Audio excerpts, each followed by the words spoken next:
Hello everyone, welcome back to my channel. एक बार फिर आप सभी लोगों का स्वागत है। आज मैं आप सभी लोगों को एक एक नियम बताऊंगा जिसे इंग्लिश में यूनिटरी मेथड भी बोलते हैं। तो अगर चैनल पे दोस्त नए हो तो चैनल को जरूर सब्सक्राइब कर लीजिए। आज मैं आप सभी लोगों को चलिए एक एक नियम के सवाल बताता हूँ। आपको मात्र मैं 3 सवाल बताऊंगा। उन्हीं 3 सवालों के आधार पर आप एक एक नियम के हर एक प्रश्न को चुटकियों में कर देंगे। तो पहला सवाल है आपका, एक कलम का दाम 5 रुपए है तो 10 कलम का दाम कितना होगा। देखिए, सबसे आसान तरीके से मैं बताऊंगा, आप लोग बस इस ट्रिक को सीख लीजिए। ये क्या कर रहा है, एक कलम का दाम 5 रुपए है। आप यहाँ पर क्या लिखेंगे, पहले कलम, कलम की बात हो रही है तो कलम लिख लीजिए। फिर इसके बाद ये कह रहा है दाम, उसका दाम का बात हो रहा है तो यहाँ पर आप दाम लिख लीजिए। क्या कह रहा है, एक कलम का दाम 5 रुपए है तो यहाँ पर एक लिख लीजिए। एक कलम हो गया, इसका दाम कितना है, 5 रुपए है। कितना है दाम, चाहे आप दाम कहिए चाहे रुपया कहिए, बात वही है। एक कलम का दाम अगर 5 रुपए है, यानी एक कलम है उसका दाम 5 रुपए है, इतना आप लोग समझ गए कैसे लिखा जाएगा। फिर इसके बाद देखिए 10 कलम का दाम कितना होगा, तो यहाँ पर आप कलम के नीचे 10 लिख दीजिए। 10 कलम का दाम कितना होगा, तो वो आपको नहीं मालूम है तो आप यक्स लिख लीजिए। एक बार फिर मैं इसे आपको पढ़ के समझाता हूँ। एक कलम का दाम 5 रुपए है तो मैं कलम लिखा, फिर दाम लिख लिया। एक कलम है तो कलम के नीचे एक लिखा, दाम में 5 लिख दिया।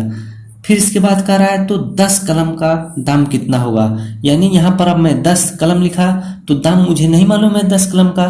तो अब देखिए क्या ट्रिक मैं आपको बताता हूँ। अगर आपसे कम पूछे, क्या कम पूछे, तो आपको क्या करना होगा, भाग करना होगा। क्या करना होगा, भाग। अगर आपसे ज्यादा कोई चीज पूछे, ज्यादा, तो आपको क्या करना होगा, गुणा करना होगा। क्या करना होगा, गुणा। ये तो आपके दिमाग में रहने चाहिए। तो यहाँ से आपसे पूछा था एक कलम का दाम 5 रुपए है तो 10 कलम का दाम कितना होगा, यानी आपसे ज्यादा पूछ रहा है। पहले एक कलम का दाम था 5 रुपए, अब 10 कलम का दाम पूछ रहा है, यानी ज्यादा पूछ रहा है। तो आपको क्या करना है, गुणा करना है। क्या करना है, गुणा करना है। तो आप किसमें गुणा करेंगे, तो ये जो दाम है 5 और ये जो है 10, इसी का गुणा कर देंगे। यानी एक कलम का दाम 5 रुपए था तो 10 कलम का दाम हमें मालूम नहीं है, यक्स।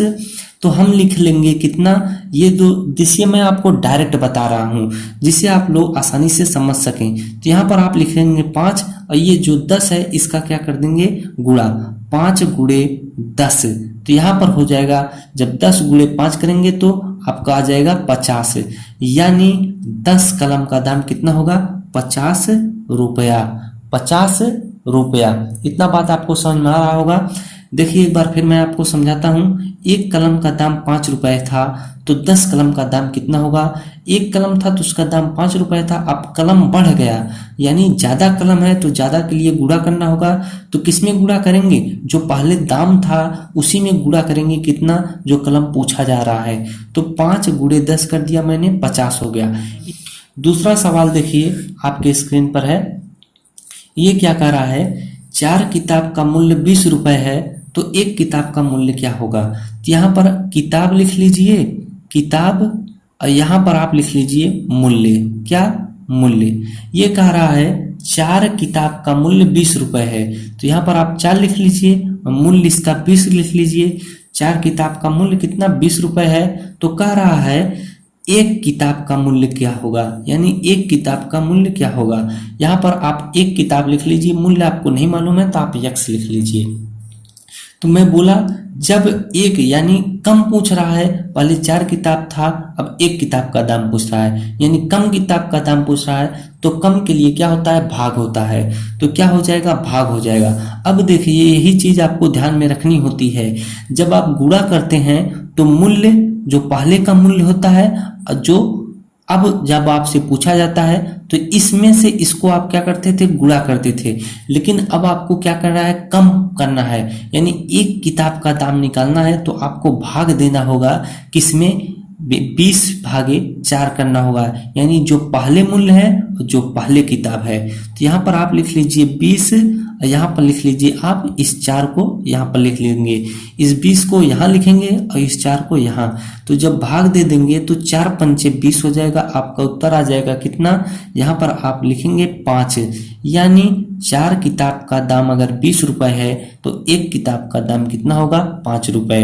एक किताब का दाम लिख लेंगे आप, एक किताब का मूल्य या दाम हो जाएगा आपका 5 रुपए। अगर एक किताब का दाम 5 रुपए है तो 4 किताब का दाम कितना होगा, अगर आपसे कोई पूछे एक किताब का दाम 5 रुपए है तो 4 किताब का दाम कितना होगा, तो ज़्यादा होगा। ज़्यादा के लिए मैं बताया, इसका गुणा इसके साथ कर देंगे तो 5 गुणे जब 4 करेंगे तो आ जाएगा 20, यानी 4 किताब का दाम 20 रुपए होगा। आपको मैं हर एक तरीके से समझाने का प्रयास कर रहा हूँ, आपको समझ में आ रहा होगा। अब देखिए तीसरा क्वेश्चन है आपका, सबसे अलग है। एक आदमी किसी काम को 10 दिन में करता है तो 5 आदमी उस काम को कितने दिन में करेंगे। यहाँ पर आपको दिमाग लगाना होगा। पहले आपको क्या लिखना होगा, एक आदमी किसी काम को 10 दिन में करता है, यानी पहले आपको आदमी लिखना होगा, क्या, आदमी। फिर इसके बाद आपको दिन लिखना होगा, कितना, दिन। ये कह रहा है एक आदमी किसी काम को 10 दिन में करता है, यानी एक आदमी है वो किसी काम को 10 दिन में करता है। अब क्या कह रहा है, अब आपसे कह रहा है तो 5 आदमी उस काम को कितने दिन में करेंगे। कोई काम है, एक आदमी अकेला बेचारा 10 दिन में काम कर रहा है, अब उसका सहायता करने 5 लोग और आ गए, तो जब 5 लोग और आ गए तो कम दिन लगेगा ना। आप मान लीजिए कोई चीज आप काम कर रहे हैं, आप अकेले उस काम को 2 दिन में करते हैं, अगर आप अपने भाई की भी सहायता लेते हैं तो उस काम को शायद 1 ही दिन में कर सकते हैं। तो वही बात है, एक आदमी था वह 10 दिन में काम करता था किसी काम को, अब उसकी सहायता करने 5 लोग और आ गए तो कम दिन लगेगा ना। तो कम दिन लगेगा तो क्या होगा, कम के लिए मैं बताया कि भाग होगा।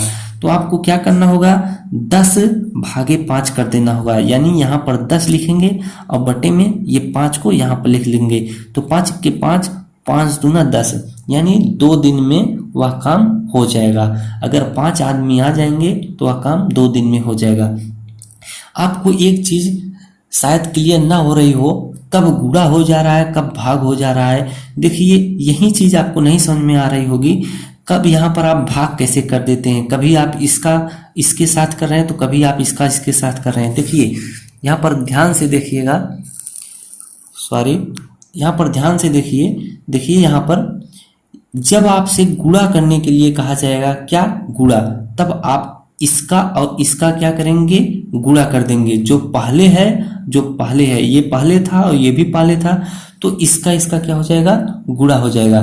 बाद में क्या पूछा था, बाद में 5 आदमी आए तो यहाँ पर देखिए भाग करने का कंडीशन पैदा हो गया। तो जब भाग करेंगे आप तो इसको लेंगे और इसको लेंगे, तो इसको ऊपर लिखेंगे। यहाँ पर मैंने देखिए 10 लिख दिया और 5 को नीचे लिख दिया, तो मेरा कितना गया, 5 दूना 10, 2 दिन। जब गुणा करने की बात आए तो यहाँ पर इसको पहले लीजिए फिर इसको लीजिए। गुणा करने में पहले इसको फिर इसको, यानी अगर गुणा करने के कंडीशन आता तो 10 गुणे 2 मैं कर देता तो मेरा जो उत्तर आता वही। लेकिन यहाँ पर आपके क्वेश्चन में तो भाग करने का कंडीशन पैदा हुआ, यानी भाग करने की आपको आवश्यकता थी, तो मैंने भाग दिया और मेरा आंसर आ गया। तो आशा करता हूँ यह वीडियो आपको जरूर समझ में आया होगा। मैं आपको हर एक संभव तरीके से बताया जिससे आपको कहीं भी कोई कन्फ्यूजन ना हो। तो आशा करता हूँ वीडियो समझ में आया होगा दोस्तों। अगर वीडियो समझ में आया हो तो चैनल को जरूर सब्सक्राइब कर लीजिए, वीडियो को लाइक और शेयर करना ना भूलिएगा। अगले वीडियो में फिर मिलते हैं एक नए टॉपिक के साथ, तब तक के लिए धन्यवाद।